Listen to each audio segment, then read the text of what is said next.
నమస్తే. నేను మీ కుమారస్వామిని మాట్లాడుతున్నాను.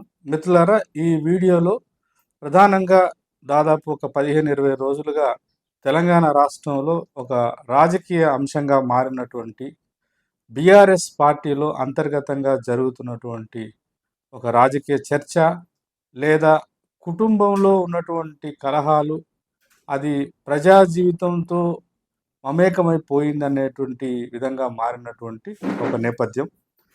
మనందరికీ తెలుసు, తెలంగాణ ఉద్యమానికి ఒక రాజకీయ ప్రాతినిధ్యాన్ని వహించడంలో క్రియాశీలకంగా వ్యవహరించినటువంటి కేసీఆర్ గారి కుటుంబం, కేసీఆర్ గారు టీఆర్ఎస్ పార్టీ అధినాయకుడిగా ఒక రకంగా తెలంగాణ రాష్ట్ర సాధనకు కావలసినటువంటి ప్రజా ఉద్యమాలతో పాటు రాజకీయ ప్రక్రియలను పార్లమెంటరీ వ్యవస్థకు అనుగుణంగా నిర్వచించడంలో లేదా నిర్వహించడంలో క్రియాశీలకమైన పాత్ర పోషించిన మాట వాస్తవం. కేసీఆర్ గారు, కేసీఆర్ కుటుంబంలో తెలంగాణ ఉద్యమ యొక్క నేపథ్యం నుంచి కేసీఆర్ గారు, హరీష్ రావు గారు, స్వయాన వారి కుమారుడైనటువంటి కేటీఆర్ గారు, కుమార్తె అయినటువంటి కవిత గారు కూడా దాదాపు తెలంగాణ ఉద్యమంలో మమేకమై, కోర్స్ తెలంగాణ ఉద్యమానికి ఉన్న సుదీర్ఘమైన చరిత్రలో ఆ కుటుంబం నిర్వహించినటువంటి పాత్ర ఒక ప్రధానమైనప్పటికీ చాలా ఒక ఉద్యమంతో పోల్చుకుంటే అంత సుదీర్ఘమైన కాలంతో ముడిపడి ఉన్నది ఏం కాదు. అయినప్పటికీ పార్లమెంటరీ ప్రజాస్వామ్య రాజకీయ వ్యవస్థలో నుంచి ఎదిగొచ్చినటువంటి కుటుంబం కాబట్టి కేసీఆర్ గారు గత 10 సంవత్సరాలు తెలంగాణ రాష్ట్రాన్ని పరిపాలించినప్పుడు బయటకు రానటువంటి కుటుంబ కలహాలు, అది రాజకీయ పార్టీ నిర్వహణలో కావచ్చు, లేదా ప్రభుత్వ యంత్రాంగాన్ని నడపడంలో కూడా పార్టీ అధికారంలో ఉన్నప్పుడు నాకు సరైనటువంటి ప్రాతినిధ్యం రాలేదని, అంటే ప్రాతినిధ్యం అంటే ఎంపీగా ఉన్నారు కవిత గారు, అట్లాగే జనరల్ ఎలక్షన్లో ఓడిపోయిన తర్వాత 6 నెలలు తిరగముందుకే ఎమ్మెల్సీగా కూడా వారి పార్టీ ద్వారా ఎన్నిక కాబడ్డారు. అయినప్పటికీ పార్టీని వ్యవస్థాగతంగా, సంస్థాగతంగా నిర్మాణం చేయడంలో ఎవరికి తీసిపోనట్టు, ఆ మాటకొస్తే అందరికంటే ఎక్కువగా కష్టపడింది నేనే, నా రక్తాన్ని చెమటగా మార్చి టీఆర్ఎస్ పార్టీని లేదా బీఆర్ఎస్ పార్టీని ఇంత విస్తృత స్థాయిలో నిలబెట్టడంలో నా యొక్క శ్రమ, నా యొక్క అన్ని రకాల త్యాగాలు ఉన్నాయి. కాబట్టి పార్టీలో నాకు సరైనటువంటి ప్రాతినిధ్యం లేదు, లేదా గతంలో అధికారంలో ఉన్నప్పుడు కూడా నేను ఆశించిన మేరకు రాజ్యాధికారంలో నన్ను భాగస్వామ్యం చేయలేదనేటువంటి ఒక ప్రతిపాదనను లేదా విమర్శను వారు కవిత గారు పెట్టినటువంటి సందర్భం. అయితే దీనికి మనకు కొంత నేపథ్యం కూడా మాట్లాడుకోవాలి. అందరికీ తెలిసిన విషయమైనా టీఆర్ఎస్ పార్టీ లేదా బీఆర్ఎస్ పార్టీకి మారిన తర్వాత కూడా తెలంగాణలో క్రియాశీలకమైనటువంటి రాజకీయాలు నిర్వహిస్తున్న క్రమంలో పార్టీ అధ్యక్ష పదవిని కేసీఆర్ గారు ఉన్నంత కాలము అటు కేటీఆర్ గారికి కవితకు మధ్యగా పెద్దగా వారి మధ్యలో వ్యక్తిగత స్థాయిలో ఏమన్నా భేదాభిప్రాయాలు లేదంటే భిన్నాభిప్రాయాలు ఉండవచ్చు, కానీ అవి ఎప్పుడు సభ్య సమాజంలో, పౌర సమాజంలో చర్చనీయాంశంగా మారలేదు. పార్టీ అధికారం కోల్పోయిన తర్వాత, ప్రతిపక్షంలోకి వచ్చిన తర్వాత, అదే కాలంలో అటు కేంద్ర స్థాయిలో ఇటు రాష్ట్ర స్థాయిలో పార్టీ యొక్క పలుకుబడి తగ్గి, కేసీఆర్ యొక్క రాజకీయ ప్రాతినిధ్యము లేదా వారి యొక్క పలుకుబడి తగ్గిన తర్వాత కాలక్రమంలో అధికారంలో ఉన్నప్పుడు ఈ లిక్కర్ స్కామ్లో కూడా కవిత వారు ఉన్నారని ఆరోపణలు ఎదుర్కొంటూ జైలు జీవితం గడపవలసినటువంటి అనివార్యత ఏర్పడి కొంతకాలం జైల్లో కూడా ఉండి బెయిల్ మీద బయటకు వచ్చిన తర్వాత పార్టీ నిర్మాణంలో లేదా నిర్వహణలో నాకు ప్రాతినిధ్యం లేదు అనేటువంటి విమర్శ ఆమె చాలా సందర్భాల్లో సన్నిహితులతోని చర్చించినట్టు అక్కడక్కడ ఇవాళ సోషల్ మీడియాలో టీఆర్ఎస్ పార్టీకి చాలా దగ్గరగా పనిచేసినటువంటి వాళ్ళు, విశ్లేషకులు చెప్తున్నటువంటి మాట ఒకటి ఉంది. అయితే పార్టీ అధికారం కోల్పోయిన తర్వాత అంతకు ముందు ఉన్నటువంటి ఆ యొక్క బలమైనటువంటి ప్రభావ శక్తిగా ఉన్న పార్టీ సడన్గా ప్రజలలో పార్టీ మీద నమ్మకం పోతుంది. కార్యకర్తలు కొంత నిరుత్సాహపడుతున్నారు. కార్యకర్తల్లో ఉత్సాహం నింపడం కోసం కావచ్చు, పార్టీని గ్రామ స్థాయిల నుంచి రాష్ట్ర స్థాయి వరకు వ్యవస్థాగతంగా సమూలంగా సంస్కరించి పటిష్టమైనటువంటి కార్యకర్తలతో కూడుకున్నటువంటి ఒక ప్రాంతీయ పార్టీగా లేదా ఒక జాతీయ పార్టీగా దీన్ని నిలబెట్టాలనేటువంటి సంకల్పంలో భాగం కావచ్చు, లేదా పూర్తిగా కాంగ్రెస్ పార్టీ, బీజేపీ అంటే తెలంగాణ అంటే బీజేపీ వర్సెస్ కాంగ్రెస్ అనేటువంటి ఒక రాజకీయ చర్చ వస్తున్న క్రమంలో పార్టీ యొక్క పట్టును కోల్పోకుండా రాష్ట్రంలో ఉండడం కోసం కావచ్చు, ఈ మధ్య కాలంలో హన్మకొండ జిల్లా ఎల్కతుర్తిలో ఒక మీటింగ్ పెట్టడం జరిగింది. పెద్ద మీటింగ్. బహుశా పార్టీ అధికారంలో ఉన్నప్పుడు తప్ప, అటు ఉద్యమ కాలంలో కావచ్చు, లేదా ఇప్పుడు ప్రతిపక్ష హోదా వచ్చిన తర్వాత కూడా కేసీఆర్ యొక్క రాజకీయ పద్ధతి ఎలా ఉంటుందంటే, అధికారంలో ఉన్నప్పుడు తప్ప ప్రజాబాహుల్యంలో వారు పెద్దగా కనబడడానికి ఇష్టపడరు. అయితే ముఖ్యమంత్రిగానన్నా ప్రత్యక్షం కావాలి.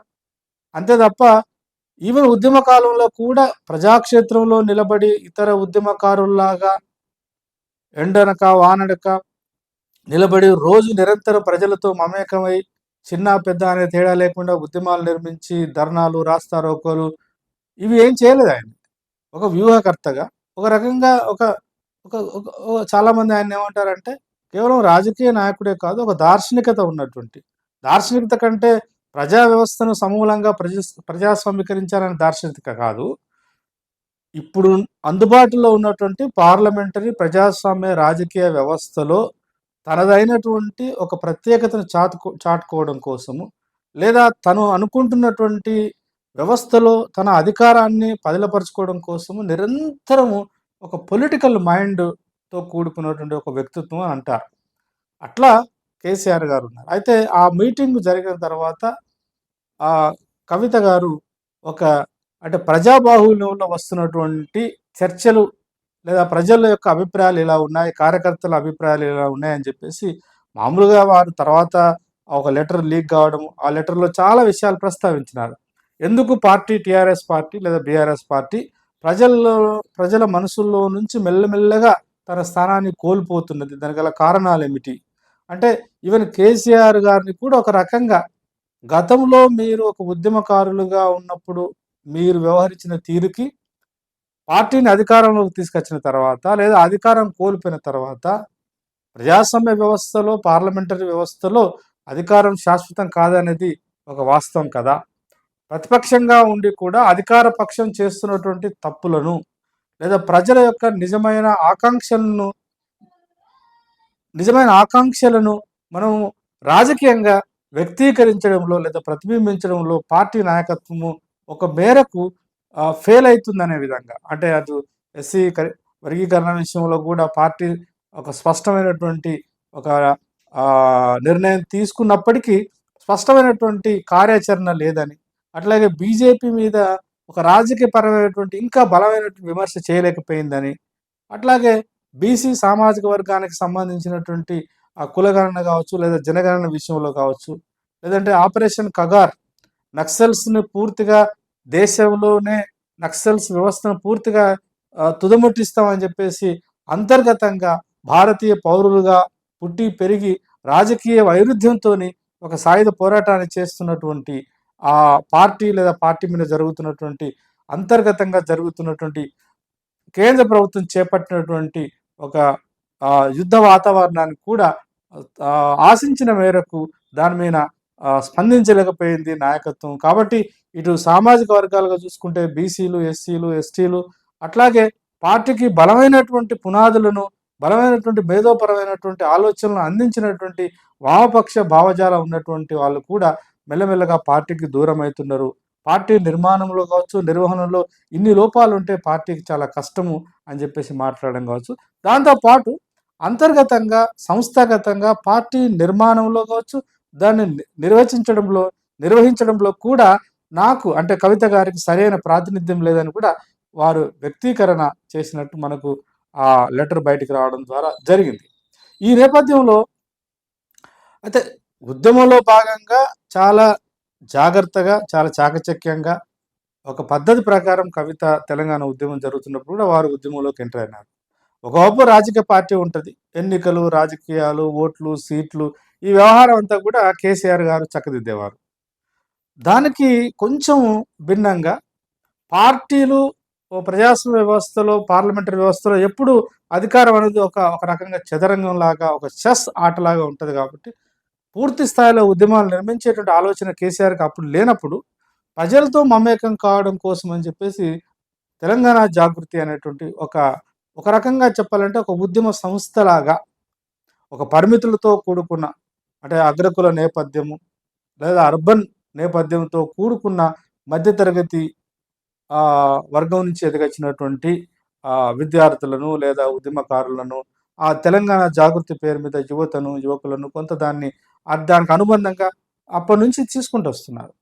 అయితే అధికారం కోల్పోయిన తర్వాత ప్రధానంగా జైలు నుంచి వచ్చిన తర్వాత చాలా విస్తృతంగా తనను తాను నిలబెట్టుకోవడం కోసం లిక్కరు స్కామ్‌లో జరిగినటువంటి ప్రచారము, అందులో వారు ఎంత మేరకు ఇన్వాల్వ్ అయినారు, ఎన్ని ఎంత మేరకు అది ఎవిడెన్సెస్ ఉన్నాయనేది ఈ ఇవాళ న్యాయ వ్యవస్థ తేల్చవలసినటువంటి అవసరం. కాబట్టి ఒక రకంగా ఆమెను నేరస్తురాలుగా నిందించడం కూడా సరైనటువంటి పద్ధతి కాదు. కానీ ఆరోపణలైతే ఉన్నాయి వారి మీద.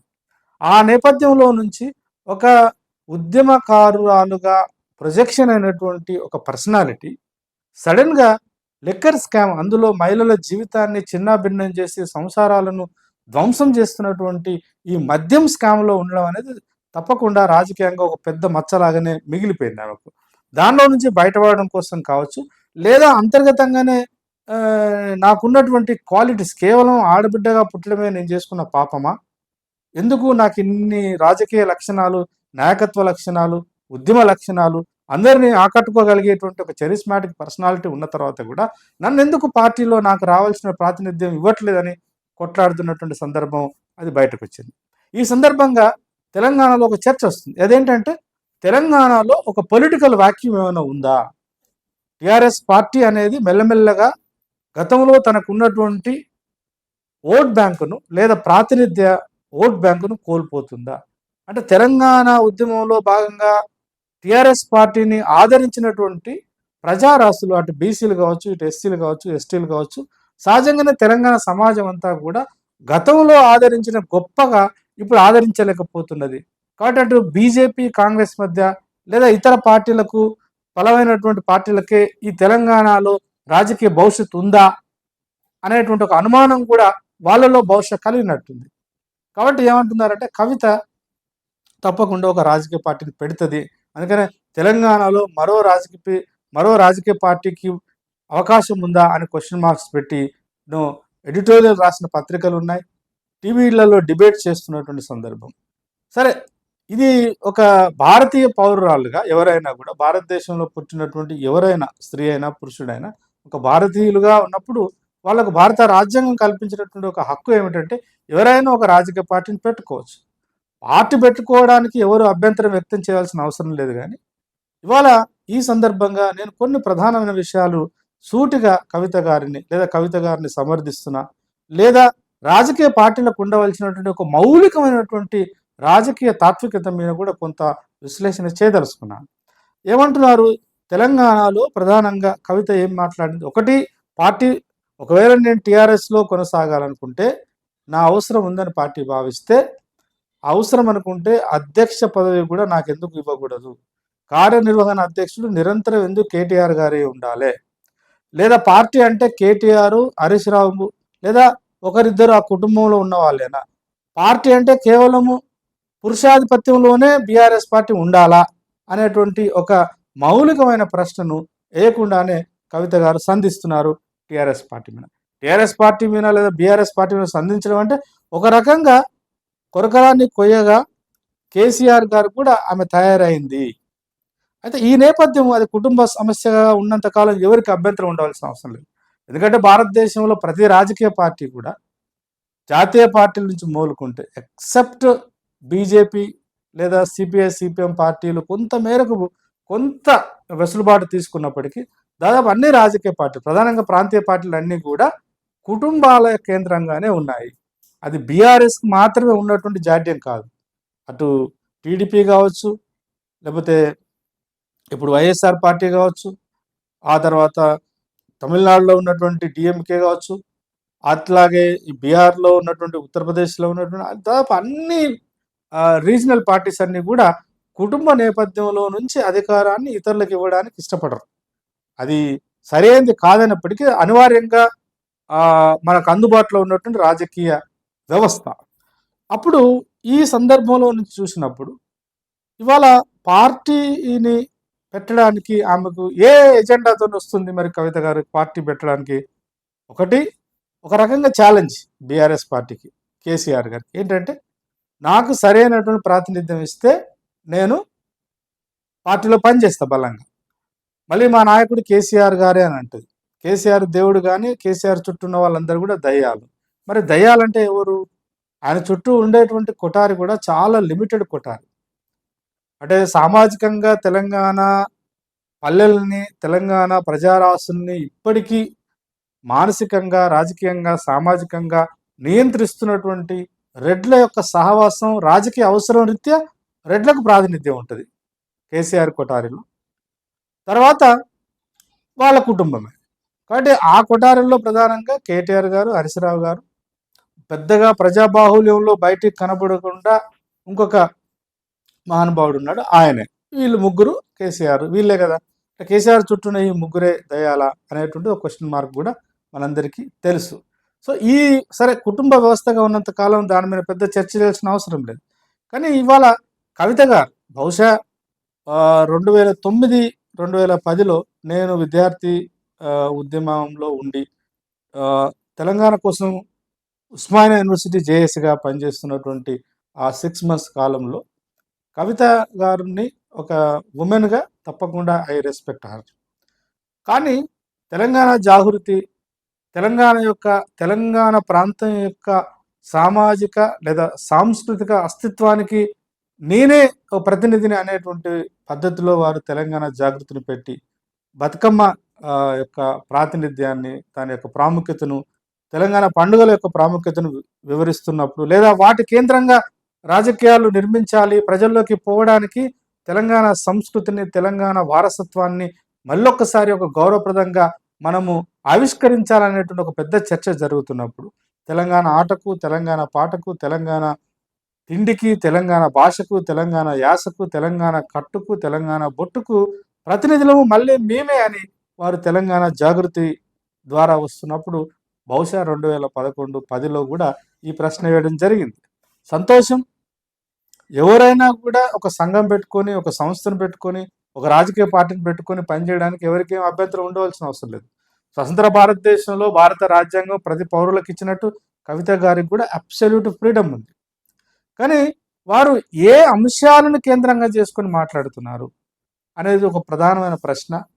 తెలంగాణ అంటేనే తెలంగాణలో తెలంగాణ సమాజాన్ని స్పష్టంగా 2 సామాజిక కోణాలుగా వర్గీకరించవచ్చు. అగ్రకుల ఆధిపత్య నేపథ్యం ఉన్నటువంటి వెలుమలు, రెడ్లు, కర్ణం, బ్రాహ్మణులు. అంటే సహజ వనరులు అనేటువంటి భూమి మీద విస్తృతమైన అధికారాలు కలిగి ఉండి, కొన్ని లక్షల వేల ఎకరాలను భూమిని కలిగి ఉండి, ఫ్యూడల్ వ్యవస్థను, ఒక భూస్వామ్య అత్యంత కర్కశంగా వ్యవహరించినటువంటి భూస్వామ్య నేపథ్యంలో ఉన్నటువంటి ఒక కుటుంబ నేపథ్యం నుంచి వచ్చినటువంటి వారు కవిత గారు.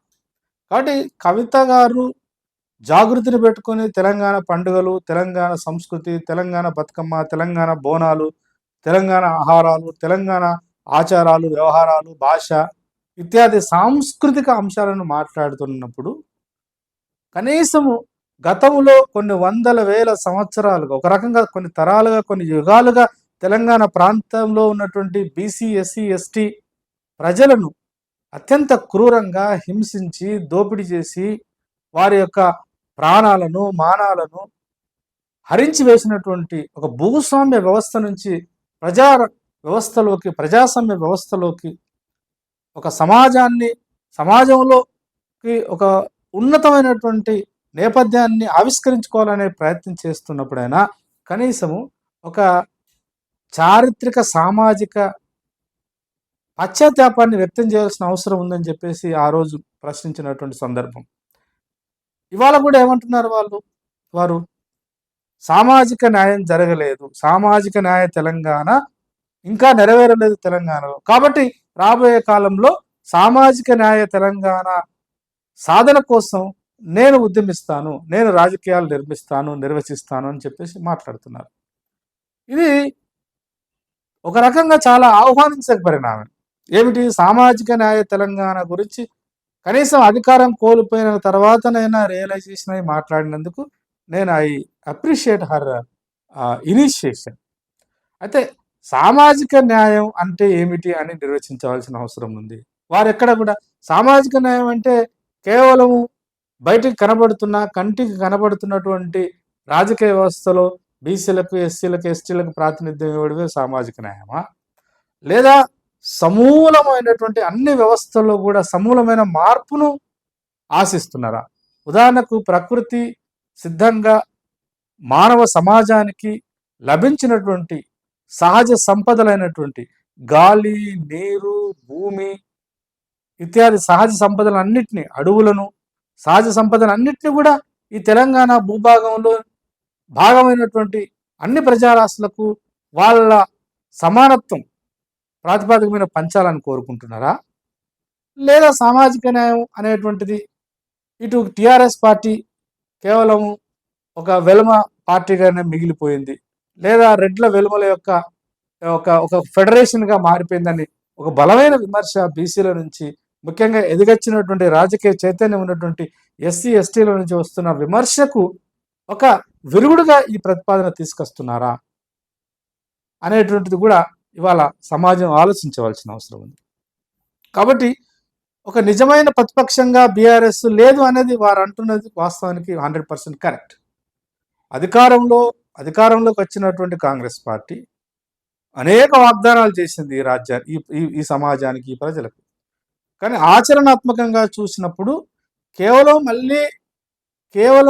ప్రజలను సంతృప్తిపరిచేటువంటి తాత్కాలికమైనటువంటి ఈ సంక్షేమ పథకాలను చేపట్టి మాత్రమే గుణాత్మకమైన, బలమైన, చాలా ప్రజల యొక్క దీర్ఘకాలిక సమస్యలను పరిష్కరించేటువంటి విద్యా, ఉద్యోగ, వైద్య రంగాల విషయంలో మౌలికమైన పెద్ద మార్పులు ఏం తీసుకురావాలని ఆలోచన కూడా ఉన్నట్టు లేదు. కాబట్టి బలమైన ప్రతిపక్షంగా పనిచేసి అధికారంలో ఉన్నటువంటి పార్టీని ప్రజల పక్షంగా పనిచేయించవలడంలో టిఆర్ఎస్ పార్టీ లేదా బీఆర్ఎస్ పార్టీ, కేసీఆర్ గారు ఫెయిల్ అయినారు. లేదా కేసీఆర్ కాకపోతే కేటీఆర్ గారు పార్టీకి నాయకుడిగా ఉన్నాడు కాబట్టి ప్రస్తుతం ఆయన ఫెయిల్ అయినారు. లేదా మేము మా సలహాలు మాత్రమే కేసీఆర్ గారు పాటిస్తారని బయట చెప్పుకుంటున్నటువంటి హరీష్ రావు గారు ఫెయిల్ అయినారు. ఇంకా ఆయనకు దగ్గరకు ఉన్న వాళ్ళందరూ ఫెయిల్ అయినారు. నిజమైన ప్రతిపక్షంగా బీఆర్ఎస్ పార్టీ ప్రజాక్షేత్రంలో పనిచేయట్లేదు అనే విమర్శ 100% కరెక్ట్. అంతవరకు బాగానే ఉంది. కానీ సామాజిక న్యాయ తెలంగాణ కోసం నేను నాయకత్వం వహిస్తాను అనడంలో ఫస్ట్ నా ప్రతిపాదన ఏంటంటే కవిత గారికి, మీరు సామాజిక న్యాయాన్ని ఎలా అర్థం చేసుకుంటున్నారో వివరంగా విపులీకరించండి. అంతకంటే ముందు ఒక చారిత్రక సామాజిక బాధ్యతగా గతంలో మీ పూర్వీకులు బీసీలకు, ఎస్సీలకు, ఎస్టీలకు చేసినటువంటి ఎట్టి కేంద్రంగా, ఎట్టి మాదిగ, ఎట్టి మాలులు, ఎట్టి సాకలి, ఎట్టి మంగలి, ఎట్టి కమ్మరి, ఎట్టి అసలు ఒక ఊర్లో ఉన్న ప్రజారాశులన్నిటినీ ఒంటి చేత్తో నడిపించినటువంటి భూస్వామ్య వ్యవస్థ నేపథ్యం ఉన్న కుటుంబం నుంచి వచ్చారు కదా మీరు. ఈ ఎస్సీ సామాజిక వర్గానికి సంబంధించిన మాలా మాదిగలకు సంబంధించిన మహిళలను బరువత్తల బతుకమ్మలు ఆడించినటువంటి ఒక ఫ్యూడల్ వ్యవస్థ నుంచి వచ్చారు కదా మీరు. కాబట్టి చారిత్రక సామాజిక పశ్చాత్తాపాన్ని వ్యక్తీకరించి ప్రజలకు క్షమాపణ చెప్పి, గతంలో మా తాతలు, మా ముత్తాతలు, మా తండ్రులు ఈ తెలంగాణ ప్రాంతంలో ఎస్సీలను, బీసీలను, ఎస్టీలను, మహిళలను గౌరవించకుండా అవమానపరిచి, అగత్యాలకు పాల్పడి, హత్యలు చేసి, మానభంగాలు చేసి అనేక అమానవీయమైనటువంటి వ్యవస్థకు వాళ్ళు పూనుకున్నారు. కానీ ఈ 20వ శతాబ్దంలో ఎదిగొచ్చిన తర్వాత చదువుకున్న వాళ్ళుగా ప్రజాస్వామ్య సంస్కృతిని వంటబట్టించుకోవడానికి ప్రయత్నం చేస్తున్న వారిగా, వారసులుగా మేము ఈ ప్రజారాశుల నుంచి క్షమాపణ కోరుతున్నామని ఒక్క మాట ఈ మొత్తము దాదాపు 15 సంవత్సరాలు పైచులకు మీరు రాజకీయంలో ఉన్నారు కదా, ఒక్క రోజున మీరు పశ్చాత్తాపాన్ని వ్యక్తం చేసినారా? ఆ పశ్చాత్తాపాన్ని వ్యక్తం చేసి ప్రజలకు క్షమాపణ చెప్పి మీరు సామాజిక న్యాయం గురించి మాట్లాడితే ఎవరన్నా హర్షిస్తారు తప్ప కేవలం అధికారం కోల్పోయిన తర్వాత. అధికారంలో ఉన్నప్పుడు ఎన్నడూ ఈ మాట అనలేదు. నిజంగా మీరు నిజమైనటువంటి బీసీల పక్షాన, ఎస్సీల పక్షాన, ఎస్టీల పక్షాన, తెలంగాణలో ఉన్నటువంటి మహిళలందరి పక్షాన మీరు నిజంగా ఒక నిజమైన నాయకురాలుగా ఉండాలనుకుంటే, అధికారంలో ఉన్నప్పుడు కూడా ఎమ్మెల్సీగా కావచ్చు, ఎంపీగా కావచ్చు, మీరు ఆ మాట మాట్లాడుంటే ఇలా ప్రజలకు ఈ అనుమానాలు వచ్చేది కాదు. మాలాంటి వాళ్ళకు ఈ అనుమానాలకు అవకాశం ఉండేది. కాబట్టి మీరు మీరు ఒక్కసారి చాలా ప్రపంచవ్యాప్తంగా తిరిగొచ్చినారు కదా! అమెరికాకు పోయినారు, ఇంగ్లాండ్ పోయి ఉంటారు. మొత్తం యూరోప్‌నంతా ఏదో ఒక సందర్భంలో చూసుంటారు. యూరోప్‌లో కూడా బానిస వ్యవస్థ ఉండేది. ఆఫ్రికా నుంచి బానిసలు తీసుకొచ్చి హింసించారు. ఇక్కడ ఎట్లయితే దొరలు, భూస్వాములు, జమీందారులు, జాగీర్దారులు ఎట్లయితే దొరలు, పటేన్లు ఇక్కడ బీసీలను, ఎస్సీలను, ఎస్టీలను హింసించారో, ధ్వంసం చేసినారో, అవమానపరిచినారో, అగత్యాలకు పాల్పడినారో, ప్రపంచవ్యాప్తంగా కూడా బానిస వ్యవస్థ అనేది ఒకటి ఉండే. దాని మొత్తం ప్రపంచంలో ఉన్నటువంటి ఈ తెల్లజాతి ప్రజలు అట్లా హింసించినారు. కానీ అక్కడికి ఇక్కడికి తేడా ఏందంటే, భారతదేశానికి అక్కడికి ఇక్కడికి తేడా ఏంటంటే, అక్కడ ఇంగ్లాండ్ వాళ్ళు కావచ్చు, జర్మనీ, హిట్లర్‌ను మనం చాలా సందర్భాల్లో ఒక నరహంతక దుర్మార్గుడు, నరహంతక పాలకుడని మనం సంబోధిస్తాం. యెస్, తను చేసినటువంటి అనేక అకృత్యాలకు ఈ పదం చాలా చిన్నది. కానీ జర్మనీలో గానీ, ఇటలీలో గానీ, ఫ్రాన్స్‌లో గానీ, ఇంగ్లాండ్‌లో గానీ, అమెరికాలో గానీ ఇవాళ బానిస వ్యవస్థను కొనసాగించినటువంటి నేపథ్యం ఉన్న ప్రజా రాష్ట్రం నుంచి ఎదిగొచ్చినటువంటి లిబరల్స్, ప్రజాస్వామికవాదులు, ఉదారవాదులు, కమ్యూనిస్టులు, అక్కడున్నటువంటి అంతకుముందు బానిసలుగా బతికిన కుటుంబాలకు సంబంధించినటువంటి వాళ్లకు ఒక సామాజిక, చారిత్రక, సామాజిక అవసరంగా గుర్తించి క్షమాపణలు చెప్పి వాళ్ళు ఇవాళ బ్లాక్స్తోని కావచ్చు, లేదా రెడ్ ఇండియన్స్తోని కావచ్చు, లేదంటే ఆసియా, ఆఫ్రికా నుంచి వచ్చిన ప్రజలతోని కలిసి ఒక మానసిక పరిపక్వతను పెంచుకొని పనిచేస్తున్నారు. ఆ ప్రయత్నం భారతదేశంలో ఏ రాజకీయ నాయకుడు, ఏ అగ్రకుల రాజకీయ నాయకుడు చేయడు.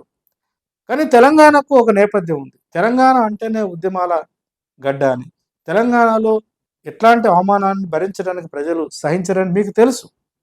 కాబట్టి రాజకీయ పార్టీని పెట్టుకోవడం మీ వ్యక్తిగత నిర్ణయం.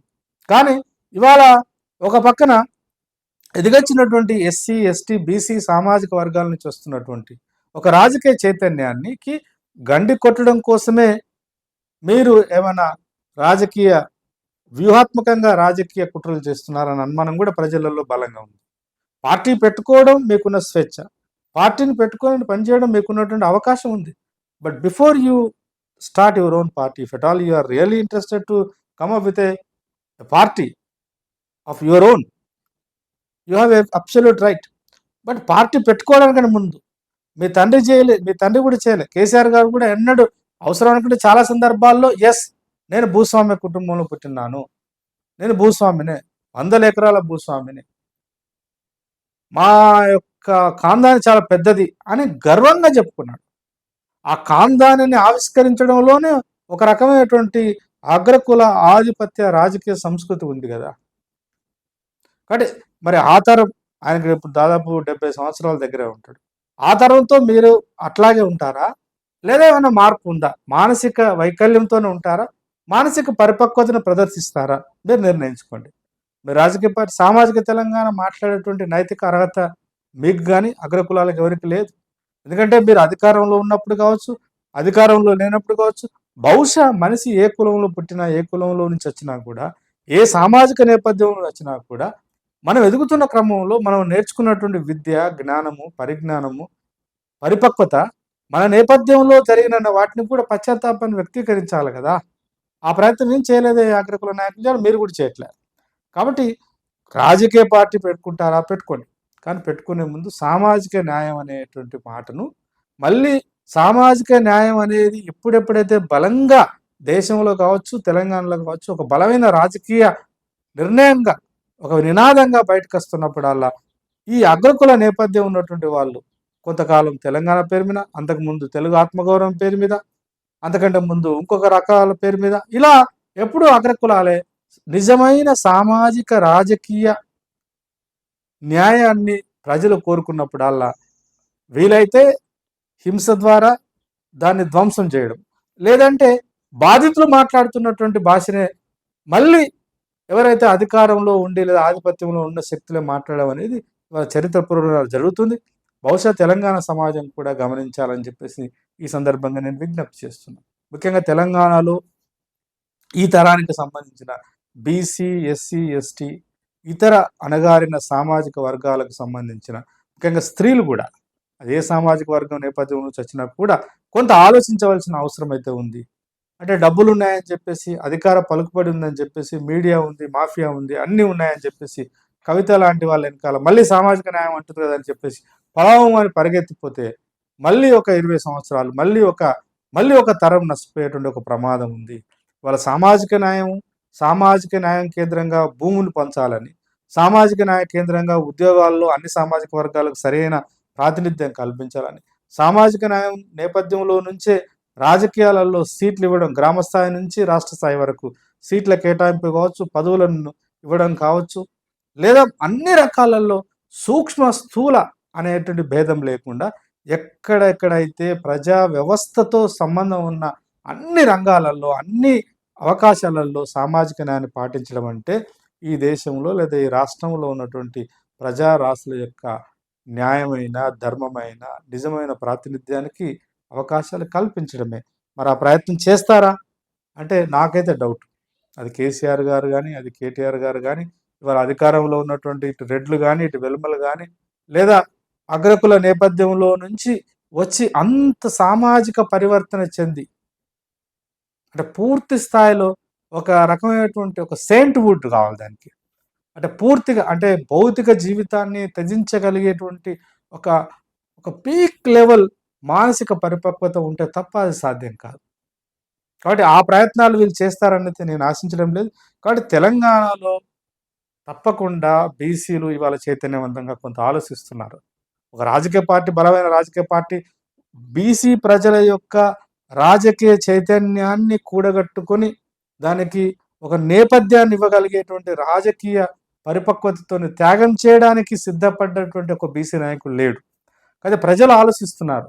ఎంతకాలం ఈ అగ్రకులాల యొక్క ఆధిపత్యము, ఎంతకాలం ఈ రెడ్లు, ఎంతకాలం ఈ వెలుమలు, ఎంతకాలం ఈ కర్ణం బ్రాహ్మణులు, ఎంతకాలం వీళ్ళ యొక్క ఇంకా అనేక కొత్త భాషలు, కొత్త భాష్యాలు, కొత్త మాటలు మనం మాట్లాడుతున్నటువంటి మాటలే వాళ్ళు మాట్లాడి మళ్ళీ బుట్టలేసుకొని పోయి మళ్ళీ రాజ్యాధికారం తీసుకొని వందల వేల కోట్ల రూపాయలను జమ చేసుకొని ఎన్నికలంటే డబ్బులిచ్చి ఓట్లు కొనుక్కోవడం అనేటువంటి ఒక రాజకీయ క్రీడకు తెరదీస్తున్నారని చెప్పేసి ఇలా ప్రజలు ఆలోచిస్తున్నారు. ముఖ్యంగా యువత ఆలోచిస్తుంది. కాబట్టి ఈ సందర్భంలో బీసీ నేపథ్యం ఉండి ప్రజా రాష్ట్రాలలో ఎంతో కొంత గౌరవాన్ని, ఎంతో కొంత ఒక రకమైనటువంటి ఒక పొలిటికల్ రికగ్నిషన్ కలిగి ఉన్నటువంటి బీసీ నాయకత్వం కూడా ఆలోచించాలి. ఎంతసేపు పైన బ్రాహ్మణులు ఆధిపత్యము, లేదా రెడ్ల ఆధిపత్యము, కమ్మల ఆధిపత్యము, వెలుమల ఆధిపత్యం ఉంటే వాళ్ళకే రాజకీయాలు తెలుసు, వాళ్ళకే బాగా రాజకీయ చరిత్ర తెలుసు అని ఒక రకమైనటువంటి ఒక మానసిక వైకల్యాన్ని ప్రదర్శిస్తూ ఎంతసేపటికి అడుక్కోవడం కోసమే ప్రాధేయపడతారా? లేదా కలిసొస్తున్నటువంటి ఎస్సీ, ఎస్టీ ప్రజారాశులను కలుపుకొని, ఎందుకంటే 50% మామూలు పర్సెంటేజ్ కాదది. కాబట్టి ఆ ఆలోచన కాంగ్రెస్‌లో ఉన్నవాళ్ళు గానీ, బీజేపీలో ఉన్నవాళ్ళు గానీ, టీఆర్ఎస్‌లో ఉన్నవాళ్ళు గానీ, లేదా బయట ఉన్నవాళ్ళు గానీ, కొంత త్యాగం చేయడానికి ఒక మాన్యశ్రీ కాన్సీరామ్ లాగా, ఒక ఫూలే లాగా, ఒక అంబేద్కర్ లాగా కొంచెం త్యాగం చేస్తే రాబోయేటువంటి అతి తక్కువ కాలంలోనే తెలంగాణలో నిజమైన సామాజిక, రాజకీయ, ఆర్థిక వ్యవస్థకు ఎట్లా పునాదులన్నా వేసిన వాళ్ళు అవుతారు బీసీ నాయకులు. అలా కాకుండా ఉంటే తప్పకుండా దళిత సామాజిక వర్గం నుంచి చాలా ప్రయత్నాలు జరుగుతున్నాయి. ఉదాహరణకు డాక్టర్ విశారదన్ గారు ఆ ప్రయత్నం చేస్తున్నారు. ఇవాళ చాలా మందికి కళ్ళకు కనబడకపోవచ్చు ఆ ప్రయత్నం. కానీ ఒక తనదైనటువంటి సశక్తితో కూడుకున్న, స్వధర్మంతో కూడుకున్న ఒక ప్రయత్నం జరుగుతుంది. మాదిగ సామాజిక వర్గాన్ని ఫస్ట్ చైతన్యం చేసుకొని కలిసొచ్చేటువంటి ఇతర సామాజిక వర్గాలను కలుపుకొని, ఇతర బీసీలను కలుపుకొని ఒక నిజమైన నికాసైన మానశ్రీ కాన్సీరామ్ గారు గతంలో 1980లో 90లో నిర్మించినటువంటి ఒక ఆత్మ గౌరవంతో కూడుకున్న, వెన్నెముకతో కూడుకున్న, తలవంచని రాజకీయాలు నిర్మించాలనేటువంటి ఒక సామాజిక తెలంగాణ నిర్మించడానికి ఒక ప్రయత్నం జరుగుతుంది. ఆ ప్రయత్నాలు ఫలప్రదం కావాలి అనంటే ఇలా కవిత రూపంలో కావచ్చు, రేపు ఇంకో రూపంలో కావచ్చు, ఎవరైనా సామాజిక తెలంగాణ అని, లేదంటే మేమే సరైనటువంటి నాయకులం అని ప్రగల్భాలు పడితే వాటికి తొందరపడి వాటికి అట్రాక్ట్ అయిపోయి ఈ వ్యవస్థలో మళ్ళీ ఒక ఒక తరం నష్టపోయేటువంటి ప్రయత్నాలు చేయకుండా జాగ్రత్తగా జాగృతతోని తెలంగాణలో ఉన్నటువంటి బీసీ, ఎస్సీ, ఎస్టీ ప్రజలు ఉండాలని వారికి విజ్ఞప్తి చేస్తూ, నిజంగా ఎవరైనా ఏ కులంలో పుట్టడం వాళ్ళు వ్యక్తిగతంగా చేసుకున్న తప్పేం కాదు, పొరపాటేం కాదు, పాపమేం కాదు. కానీ నిజంగా ఈ అగ్రకుల నేపథ్యంలో నుంచి వచ్చినటువంటి ఏ రాజకీయ నాయకుడైనా, నాయకురాలైనా ఈ బీసీలకు, దళితులకు, లేదంటే ఎస్టీలకు, ఇతర వెనుకబడిన సామాజిక వర్గాలకు నాయకత్వం వహించాలని కోరుకోవడం, నాయకత్వం వహించాలనేది కాకుండా వాళ్ళతో కలిసి పనిచేయాలనేటువంటి నిజమైన నిర్ణయం తీసుకుంటే, మీరు సామాజిక న్యాయం అంటే ఏందో ఫస్ట్ దాన్ని డిఫైన్ చేయండి. మీ దృష్టిలో సామాజిక మీరు ఎంతవరకు రాగలుగుతారో చెప్పండి. సామాజిక న్యాయం అంటే భూములు పంచడానికి సిద్ధంగా ఉన్నారా? సామాజిక న్యాయం అంటే గ్రామాల్లో ఉన్నటువంటి అంటరానితనాన్ని కులం కేంద్రంగా, మతం కేంద్రంగా, పితృస్వామ్య వ్యవస్థ కేంద్రంగా ఉన్నటువంటి అసమానతలను వాటి పట్ల మీ నిరసన ఉందా? మీరు వాటి పట్ల మీ అభిప్రాయం ఏందో చెప్పాలా? రాజకీయ రంగంలో కూడా మీరు పెట్టుకున్నటువంటి సంస్థలు కావచ్చు, వ్యవస్థలు కావచ్చు, రాజకీయ పార్టీలలో అంత విశాల హృదయంతో, విశాల దృక్పథంతో వ్యవహరించగలుగుతారా? వ్యవహరించేటువంటి స్థాయి, వ్యవహరించేటువంటి మానసిక పరిపక్వత మీకుందా? వీటన్నిటిని కూడా నిరంతరం సమాజం ప్రశ్నిస్తుంది. ఇదేమి వ్యక్తిగత స్థాయిలో చేస్తున్నటువంటి విమర్శ కాదు. వ్యక్తిగత స్థాయిలో ఎవరిని కూడా నేను వారి యొక్క వ్యక్తిగత గౌరవానికి భంగం కలిగించే విధంగా మాట్లాడదలుచుకోలేదు. కానీ ఈ వస్తున్నటువంటి ఒక మౌలికమైన ప్రశ్నలు, ఈ సందేహాలను వీటికి నివృత్తి చేయడం అనేది మీ మీద ఆధారపడి ఉంది. కాబట్టి కవిత గారు ఆలోచించండి. ఆలోచించి ఇవాళ ఏమైపోయిందనంటే ఒక 15-20 ఎమ్మెల్యేలను మనం గెలుచుకుంటే రేపు ప్రభుత్వం ఎవరైనా అధికారంలోకి రాని మనమే డిప్యూటీ చీఫ్ మినిస్టర్ కావచ్చు, మనమే మన చేతిలోనే ఒక అధికారం ఉంటుంది అనేటువంటి సంకీర్ణ రాజకీయాలలో మనమే ఒక చక్రం తిప్పవచ్చు అని చెప్పేసి ఒక రకమైనటువంటి రాజకీయాలను సంకల్పిస్తున్నట్టుగా కనబడుతుంది. లేదా ఇంకొక ప్రచారం కూడా జరుగుతుంది. అది ఎంతవరకు వాస్తవం వాళ్ళే ప్రజలకు నివృత్తి చేయాలి. వాస్తవానికి హరీష్ రావు గారే టీఆర్ఎస్ పార్టీ నుంచి బయటకు వచ్చి తనే ఒక సొంత పార్టీని పెట్టుకొని కలిసి వచ్చేటువంటి బీసీ రాజకీయ నాయకులను కలుపుకొని ఒక రాజకీయ పార్టీ పెట్టుకుందాము అనే ఆలోచన చేస్తున్నప్పుడు అది కేసీఆర్ గారి దగ్గరికి ఆ వార్త వెళ్ళడం, ఆ తర్వాత దానికి కట్టడి చేయడం కోసమే కవితను కేసీఆర్ గారు పురమాయించారని కూడా ఒక చర్చ బయట జరుగుతుంది. బట్ నేను I'm not interested in that kind of debate. My interest is Kavitha గారైనా, హరీష్ రావు గారైనా, ఇంకెవరైనా అగ్రకుల నేపథ్యం ఉన్నటువంటి ఏ నాయకుడైనా, ఏ నాయకురాలైనా ఇప్పటికైనా బాధితుల భాషను మాట్లాడడం మాత్రమే కాదు, బాధితులు అడుగుతున్నటువంటి సామాజిక న్యాయాన్ని, బాధితులు కోరుకున్నటువంటి స్వేచ్ఛను, సమానత్వాన్ని, సౌభ్రాతృత్వాన్ని, ఒక సంకల్పంతో కూడుకున్న విశాలమైన ప్రజా జీవితాన్ని గడపడానికి సిద్ధంగా ఉంటే, నెంబర్ 1 మీరు గతంలో మీ పూర్వీకులు చేసినటువంటి పొరపాట్లకు పాశ్చాత్య నాగరికతలో భాగంగా ఆ ప్రజలు వ్యక్తీకరిస్తున్నటువంటి చారిత్రక సామాజిక పశ్చాత్తాపాన్ని ప్రజలకు చెప్పండి. ప్రజలకు క్షమాపణ కోరండి. ప్లస్ ఈ ప్రజారాశులు కోరుకుంటున్నటువంటి కేవలము బయటికి కనబడేటువంటి ఈ యొక్క తాయిలాలతో కూడుకున్న పాలన కాకుండా ఒక గుణాత్మకమైనటువంటి, ఒక వివరణాత్మకమైనటువంటి, నిజంగా ప్రజల జీవితాల్లో శాశ్వతమైన నిజమైన మార్పు కోసం పనిచేసేటువంటి ఒక రాజకీయ సంకల్పానికి మీరు పూనుకోండి.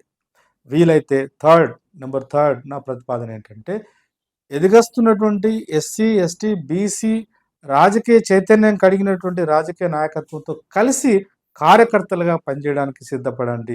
అప్పుడు మాత్రమే చారిత్రకంగా మీ ముందు తరాలు చేసిన అనేక ఆ తప్పిదాలకు ఒక రకమైనటువంటి ప్రాయచిత్తాన్ని మీరు నిర్వచించినట్టుగా, చారిత్రక ప్రాయచిత్తాన్ని మీరు నిర్వహించినట్టుగా ఉంటుందని చెప్పేసి ఈ సందర్భంగా తెలియజేస్తూ సెలవు. Thank you.